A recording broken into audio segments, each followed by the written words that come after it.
Hi అండి. ఈరోజు నేను మీకు చిన్న చేపల ఫ్రై అనేది ఎలా చేయాలో చూపిస్తాను. దానికోసం నేను ఇదండి ఒక 1½ టేబుల్ స్పూన్ గరం మసాలా, అదేవిధంగా 1½ టేబుల్ స్పూన్ అల్లం వెల్లుల్లి పేస్ట్, 1 టేబుల్ స్పూన్ ఉప్పు, 1 టేబుల్ స్పూన్ కారం, ½ టేబుల్ స్పూన్ పసుపు, అలాగే ఒక పించ్ వచ్చేసి ఓమా తీసుకున్నానండి. నేను ఈ క్వాంటిటీ అనేది మీకు ½ కేజీ చిన్న చేపల కోసం చెప్తున్నాను. సో ఇదండి ఈ సైజ్ చేపలు అనేటివి తీసుకున్నాను. ఇది మొయ్యి చేపలు అంటారండి మా సైడ్.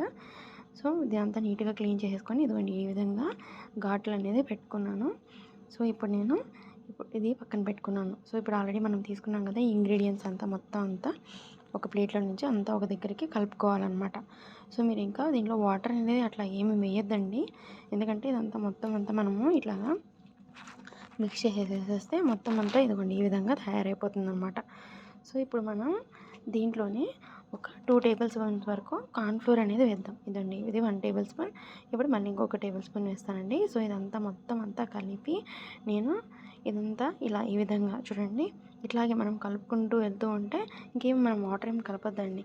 సో మీరు ఇలాగ ఈ విధంగా కలుపుకుంటూ వెళ్తూ ఉంటే సో చూడండి ఈ విధంగా ముద్ద అయిపోతుంది అనమాట అది మనకి కార్న్ఫ్లోర్ అనేది. సో దాన్ని మనం ఆల్రెడీ క్లీన్ చేసి పెట్టుకున్న ఫిషెస్ అన్నిటిని దీన్ని 1 బై 1 ఇలా పెట్టేసి మంచిగా దీనికి ఇలా పూస్తూ ఉండాలన్నమాట.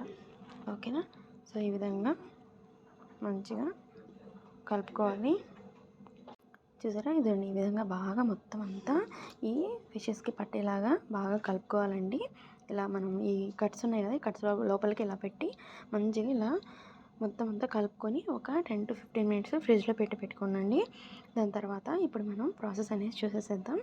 సో ఇదండి నేను దీన్ని మొత్తాన్ని ఇలాగే పెట్టేసేసి నేను ఒక 10 మినిట్స్ ఆర్ 15 మినిట్స్ అనమాట ఫ్రిడ్జ్లో పెట్టి తీసి పక్కన పెట్టుకున్నానండి. సో ఇప్పుడు నేను కడాయి అనేది పెట్టేసుకున్నాను. ఈ కడాయిలో ఇదండి కడాయి అనేది హీట్ ఎక్కిందండి. దీంట్లో మనము డీప్ ఫ్రైకి అవసరం లేదండి, జస్ట్ ఇదండి ఈ విధంగా ఆయిల్ అనేది నేను ఒక 5 టేబుల్ స్పూన్స్ వేసాను. దీని లోపల ఈ విధంగా వేసుకొని అటు ఇటు మొత్తం అంతా ఇట్లా కాల్చుకోవాలండి.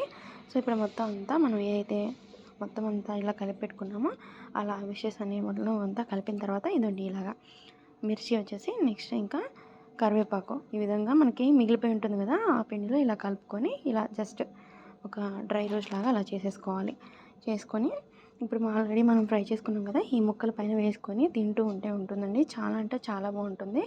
మీరు కూడా ట్రై చేసి మీకు ఎలా వచ్చిందనేది నాకు కమెంట్ సెక్షన్లో తప్పకుండా కమెంట్ చేయండి. ఫస్ట్ టైం చూస్తున్నట్లయితే మన ఛానల్ని ప్లీజ్ సబ్స్క్రైబ్ చేయండి. Thanks for watching.